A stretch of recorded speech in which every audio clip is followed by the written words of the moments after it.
안녕하세요. 포유한율연구소입니다. 이번 시간에는 비트코인 이해관계자도 그렇고 정권시장 이해관계자도 그렇고 우크라이나 사태로 비트코인 가격이 큰 폭 하락한다 이런 얘기를 많이 하잖아요. 그렇다고 우크라이나 사태가 어떻게 비트코인 가격에 영향을 주는지를 가지고 여러분과 대화를 나누고자 합니다. 우선은 이제 러시아 우크라이나가 이제 문제인데, 전쟁을 하려면 외화가 필요하죠. 그런데 또 정치가들 사이에는, 아니면 돈 있는 사람들 사이에는 전쟁의 소용돌이에서 벗어나기 위해서 비트코인 시장을 통해 가지고 외화를 유출할 가능성이 높죠. 그러다 보니 이제 우크라이나도 외화 유출을 막아야 되고 러시아도 외화 유출을 막아야 되겠죠. 그것이 이제 하나의 원인이 될 수 있겠고, 그러니까 비트코인 수요는 없고 마감하면 또 돈이라도 필요하니까 또 비트코인이라도 팔아야 되고, 그런 게 이제 우크라이나 등지에 쓸 수 있겠죠. 특히 또 외화가 부족한 국가들은 이번을 계기로 이 외화 유출을 막아야 되겠다 라는 생각도 할 수 있겠죠. 이 우크라이나 사태가 그, 그 식량 문제까지 연결되거든요. 그러니까 식량이 부족한 국가도 우크라이나 사태가 발전하면 외화 부족 사태로 발전할 수 있거든요. 그러니까 이제 대부분의 국가에서 외화 유출 방지를 위해서 비트코인 시장을 보이지 않게 규제할 우려가 있다. 특히 이제 정치가들 중에는 비트코인 시장을 통해서 지하 경제에서 획득한 돈을 운용할 수도 있거든요. 그러다 보니까 이제 아마 이런 우려가 있을 것 같다라는 생각을 할 수 있겠죠.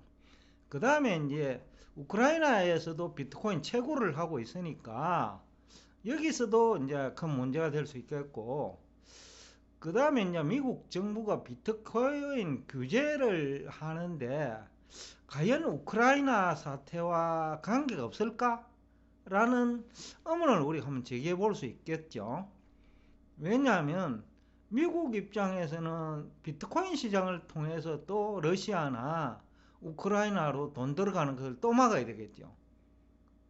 물론은 이제 러시아나 우크라이나는 밖으로 나가는 걸 막아야 되고, 미국 등 영국도 마찬가지인데 거기서 우크라이나로 또 러시아로 돈 들어가는 것도 막아야 될 것 같다라는 생각을 할 수 있을 것 같아요. 그러니까 가상자산 시장을 통해서 이제 우크라이나 반군 세력과 러시아로 외화가 들어가는 것을 막고자 하는 생각을 할 수 있겠죠.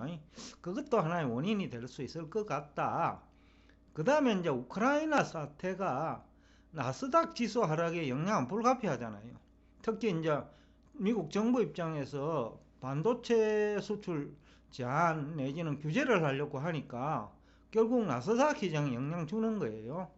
그래서 앞 시간에도 한번 얘기를 했지만은 엔비디아 주가가 하락한 것이 비트코인하고도 관계되어 있을 수 있고, 그 다음에 나스닥 지수 하락하고도 관계되어 있고, 그 다음에 또 채굴하고 관계된 문제도 있을 수 있고, 그러니까 복합적으로 연결되어 있을 수 있다. 그러니까 나스닥 종목 중에 또 비트코인과 연결된 또 종목도 많고요. 그래서 복합적으로 비트코인 가격이 내리는 거 아니냐 라는 이제 생각을 한번 해볼 수 있을 것 같아요. 그 다음에 이제 다섯 번째인데, 우크라이나 사태로 국제 자금 시장이 경색되는 현상이 나타날 거예요. 우크라이나는 직접 당사자일 거고 러시아도 직접 당사자일 거고, 그 다음에 나머지 국가들 러시아와 아니면 우크라이나와 무역 관계에 있는 국가들도 자금시장 경색 현상이 일어나죠. 그러다 보니까 이제 자금시장 경색 현상이 일어날 때는 돈 부족 현상이 일어나잖아요.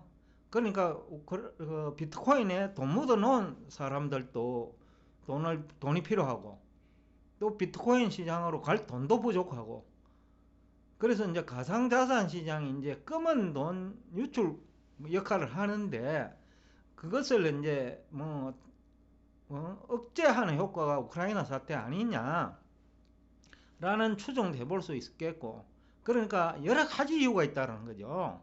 그 다음에 이제 엘살바도르 정부 같은 데는 지금 뭐 정치가들이 아마 제가 볼 때는 검은 돈과 관련되어 있기 때문에 비트코인을 정부 차원에서 그 결제 수단으로 이용하도록 한 거 아니냐. 결국 비트코인 가격 올리려고 그 비트코인을 정부가 공식적으로 인정한 결제 통화로 그 만드는 거 아니냐라는 거죠. 그 얘기는 역설적으로 엘살바도르와 같은 그 정치가들이 많거든요, 세계 각국에는.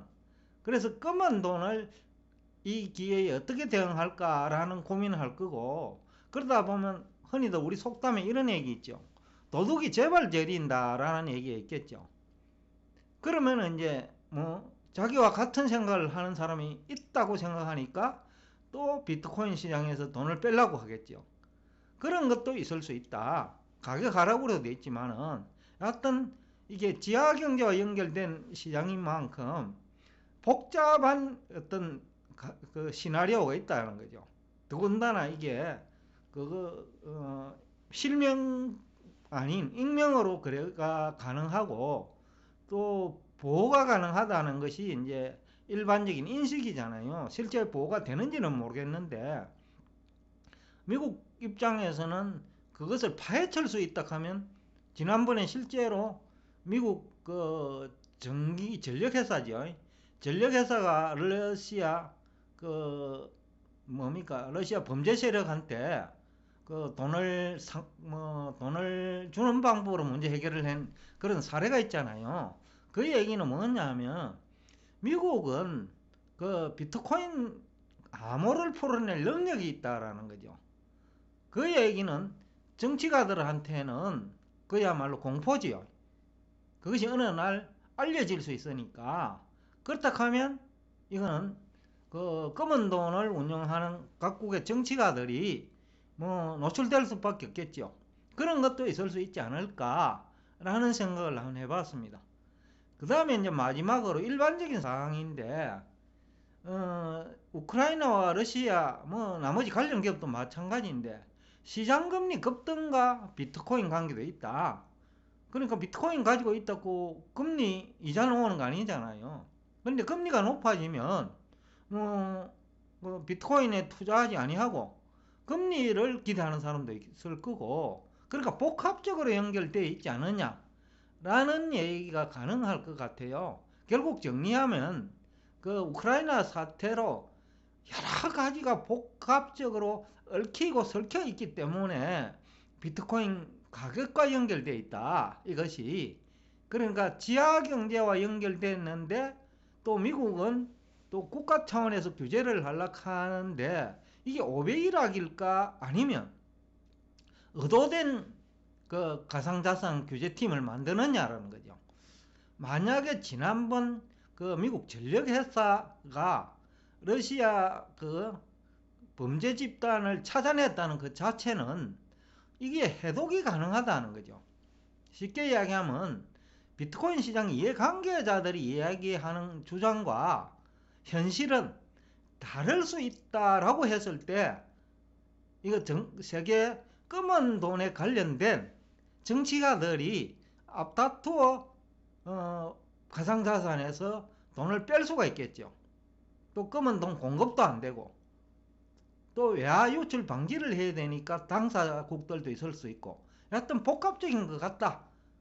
이 얘기는 뭐냐 하면 결국 비트코인 가격은 머지않아 그 코인당 3천만 원대 가는 거는 시간 문제 아니냐라는 결론을 내리면서 오늘 여러분과 함께 여기서 대화를 끝내겠습니다. 오늘도 끝까지 경청해 주셔서 대단히 감사합니다.